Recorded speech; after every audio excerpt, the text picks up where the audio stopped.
Hello, everyone, and thanks for listening to the Quality Hub, chatting with ISO experts. I'm your host, Xavier Francis, and today I'm here again with Suzanne Weber-Smatko, Manager of Consulting Services, again from CORE. Glad you could join us for the umpteenth time. It's always a pleasure having you here. As always, it's great to be here. And so glad to have you back. Let's continue on with context of the organization that we spoke about last week. So how does the organization ensure that its quality policy and objectives are aligned with the overall strategic direction of the business? Well, your quality policy is developed in line with a company's mission, right? Okay. To be a leader in the industry. Regular strategic reviews are conducted typically. If you're not having strategic reviews, I recommend that you have a strategic review Yeah. because that really has a true impact on engagement and effectively communicating that to your team members. But those strategic reviews will include quality objectives or key performance indicators, and they're set to reflect business goals, such as improving customer satisfaction, reducing waste. They're translated into actionable, and I can't express this enough, actionable initiatives within your QMS. So value-added actionable initiatives, right, that are going to move the needle, that are going to improve the business. Because let's face it, we have some non-value added things and people don't have infinite time and resources. Right. Therefore, you have to focus on the things that are going to, again, move the needle. Well, I think the important thing here is integration, where you're already doing some of this, or let's hope you're doing something strategic that way. Just incorporating the quality management system within that, the management review and stuff like that. Don't make them a separate thing. Absolutely. Bring them together. Listen to UX, bringing up management review. That's a great point. Yeah. That's a great point. I'll touch base a little bit on our approach as we talk about context of the organization. So we put together what's called an improvement plan. It's a risk analysis, right? It has internal and external issues because when you look at some risk analysis or when people define the context of their business, it generally involves something that has already happened. They're taking an action on something that they have experienced. So they're reactive. It's too late. Yeah. So what we do is we look at internal and external issues. There's a list. There's supply chain. There's market. There's production efficiencies. There's cybersecurity. There's tariffs. There's like all kinds of things, right? That you can. We go through and we identify yes or no. Is this a risk or it's not a risk? If we identify it as a risk, we then score the risk. Right. 1 through 5. Anything above, a 12 or whatever threshold you want to define as a business, you identify whether you accept or you address the risk. And then if you say or disposition it as an action or an issue that you need to address, if its score is high, if your impact is high and your likelihood is high, you want to identify an action to mitigate that risk. The expectation is that over time, you will work on that action, almost like a root cause corrective action, right? But you're gonna identify an action that's going to mitigate that risk to lower the score, so that it doesn't happen. So again, the proactive approach, way less likely to happen. Yeah, proactive approach. Yeah. And then you follow up on those. So you bring up a good point. Management review, your improvement plan or your risk analysis should cover 2 things. To see if there's any other risks that either you've experienced, and then you talk about operational risks. Right. Let me pull that in here. Yeah. You have internal and external, and then you have operational risks, right?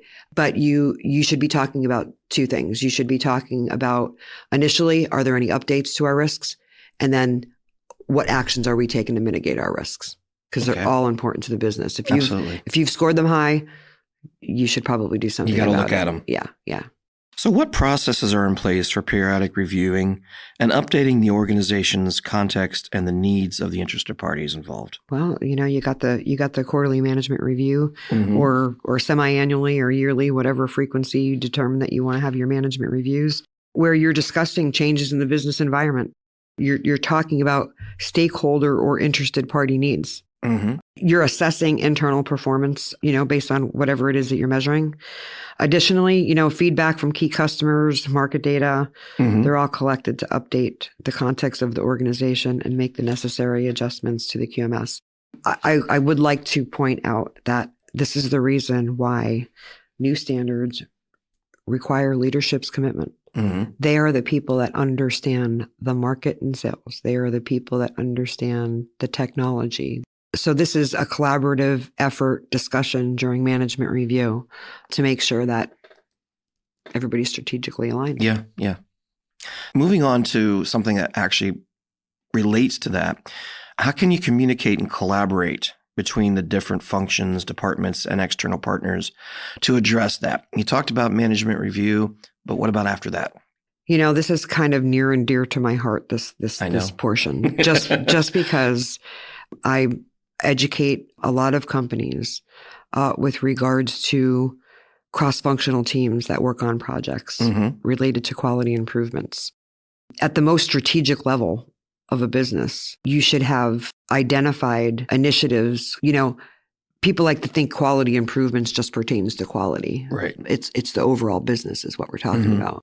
So the reason it's near and dear to my heart is because you have a high set of strategic plan for a business, right? Then you have the next level, which is, identifying really who's responsible for what. Right. And then you have an improvement plan. And that improvement plan should involve all functional areas. Right. My department should know what the other department's working on so that either I can support it or we can work together collaboratively. But the important thing is that all of those, that regular interdepartment meetings ensures that you're in alignment to the company's objectives, right? You're in alignment to meet company, key performance indicators or objectives. External parties, such as like suppliers and service providers, so that's internal, what we just talked about. Right. External partners, such as like suppliers and service providers, they're engaged through quarterly performance reviews or partnership development programs in some cases to ensure that there's a mutual understanding of the quality requirements. Right. If you're talking with your suppliers and understanding or any type of external party, then you're having that dialogue, right? You have a mutual understanding of what the quality requirements are. Right. And also, clear communication helps you understand their potential issues. Sure. Just because they're your supply chain doesn't mean they don't have something that they have to deal with. So if you're communicating with them regularly and you find that maybe they're on time, but they used to be really early and now they're pushing it closer and closer to the date and you're kind of expecting it a little bit earlier, find out where their issues are. And then there can be some understanding. Maybe they push things a little bit around. Then you're not missing opportunity to engage with that customer, get some understanding, maybe get some better terms, Yeah. But if you're just sitting there and not engaging, you don't know what's going on. Absolutely. Yeah. You've got key suppliers, we're talking about suppliers, but I'm just using that as an example, but you got key suppliers, the relationship is important. Yeah. Right. Yeah. I mean, that collaborativeness, the collaborativeness and, it's not just managing between different functions or departments, but it also includes your external interested parties as well. Absolutely. So last major question here, how does the organization ensure that the QMS remains relevant and continually adapts to changes in an organization's context, including the evolving business environments, customer needs, regulations? So how do you take it to the next step to make sure it's evolving? Organizations' continuous improvement, like the framework, includes periodic audits, things like customer feedback mechanisms that we talked about earlier. So a dedicated quality assurance team monitors regulatory changes, industry trends to ensure that your QMS adapts accordingly. Okay. Strategic initiatives such as investing in the new technologies also help keep the QMS relevant and forward-looking. But I can't express enough that kind of discussion should be taking place in your quarterly business reviews, your management reviews, whatever it is that you have.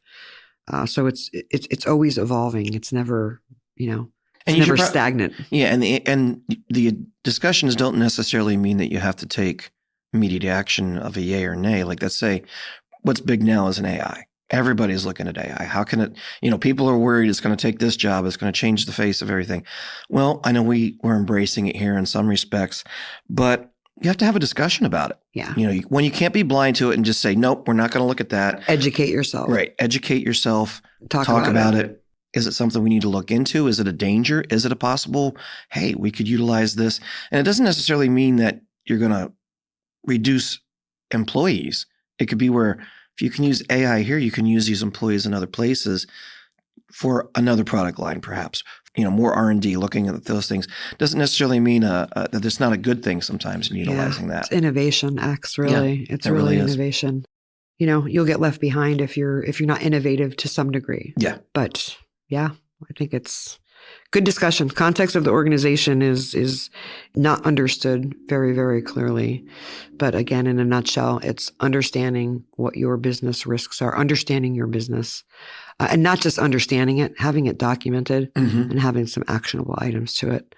That is a requirement, and including your operational risks in there is key. Yep. And it's only going to make your business better in the long run. Yeah. Do you have anything else that you want to share with us? That seemed like your little nutshell there. So yeah. I think we've covered it. Okay. I think we've covered it. It's been great. That's what it's been. It's been great. Awesome. It's been awesome. I really do appreciate all your insight on this. It makes it easier for our customers to understand a little bit about this. Can be complex. You're trying to boil everything down into something that you're going to put into a QMS, and it can be a mess. But understanding the context of your organization is a great place to start. Yeah. Our approach too is we educate and have training on that. So anybody out there needs any type of training or understanding truly what the context of an organization is, then, let us know. We're happy to help. Absolutely. And we want to thank everyone who's listened to our podcast today. We hope it's been informative for you. Now, if you're looking for more information about core business solutions and how we can help you with ISO certification, cybersecurity, customized training, even from the beginning of you looking at your context of your organization, please email us at info@thecoresolution.com, or you can visit our website at www.thecoresolution.com. If you haven't already followed us on your favorite podcast platform or YouTube, be sure to do so. That way you won't miss the next Quality Hub podcast when it's released next week. Have a great day.